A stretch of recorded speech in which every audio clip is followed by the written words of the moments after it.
महत्त्वाच्या kitchen tips. Number 1. मेथी धुतल्यावर थोडं मीठ लावून ठेवा. नंबर 2. तांदूळ शिजवताना लिंबाचा रस घाला, भात पांढरा होतो. नंबर 3. पुलाव करताना संत्र्याच्या सालीचं चूर्ण मिसळा, यामुळे पुलावला सुगंध प्राप्त होतो. नंबर 4. सॅलेड बनवण्याआधी भाज्या आणि फळं फ्रीजमध्ये ठेवा, मनासारख्या आकारात कापता येईल. नंबर 5. रस्सा दाट स्वादिष्ट होण्यासाठी दाण्याचं कूट, नारळाचा गर मिक्सरला बारीक करून रश्श्यात घालावा. नंबर 6. कुठलीही भाजी कमी पाण्यात शिजवावी, चविष्ट होते. नंबर 7. भांड्याला कांद्याचा वास लागला असेल तर थोडा वेळ मिठाच्या पाण्यात घालून ठेवावं. नंबर 8.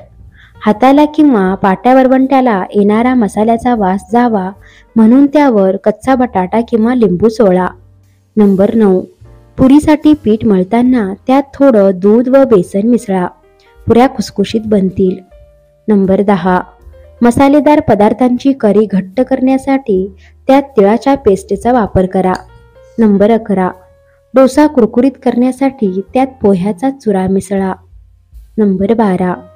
दूध उकळण्यापूर्वी पातेल्यात थोडं थंड पाणी घाला, दूध खाली लागणार नाही. नंबर 13. हिरव्या पालेभाज्या लोखंडी कढईत शिजवा, त्यात लोहाचे प्रमाण वाढते. नंबर 14. भाज्या कडधान्य उकळल्यानंतर त्यातील पाणी फेकू नका, यात व्हिटॅमिन बी कॉम्प्लेक्स मोठ्या प्रमाणात उतरते, त्यामुळे हे फेकू नका.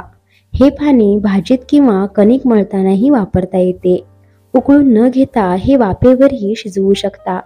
नंबर 15. भाज्या किंवा फळे 4 ते 5 तास आधीपासून कापून ठेवू नये, यात असलेले व्हिटॅमिन सी आणि बी कॉम्प्लेक्स व्हिटॅमिन नष्ट होतात, म्हणून भाजी करतेवेळी आणि फळे खाणार असाल तेव्हाच कापावीत. तसेच वेळेचा अभाव असल्यास फळे भाज्या आधीच कापून ठेवायच्या असतील तर त्या फ्रीजमध्ये व्यवस्थित बंद करून ठेवा. नंबर 16. पुलावसाठी मसाला तयार करताना पदार्थ कोरडे भाजून मिक्सरवर दळून घ्यावे आणि हा मसाला पाण्यात चांगला उकळून घ्यावा. खळखळ उकळी आल्यावर गॅस बंद करून पाणी थंड होऊ द्यावे आणि याच पाण्यात भात शिजवावा. यामुळे मसाले तोंडात येत नाहीत आणि पुलावला छान वास लागतो, स्वादही वाढतो. नंबर 17. फरसबी, मटारचे दाणे, भोपळी मिरची इत्यादी भाज्या शिजवताना आधी हळद मीठ घातलेल्या पाण्यात भाज्या शिजवाव्या, यामुळे रंग हिरवागार राहतो. नंबर 18. अळूच्या वड्या करताना पाने स्वच्छ पुसून थोडेसे तेल लावावे आणि वरून पीठ पसरावे, यामुळे वड्या चुरचुरीत होतात. नंबर 19. बिया कडक उन्हात वाळवाव्या, नंतर सोलून साठवून ठेवाव्या.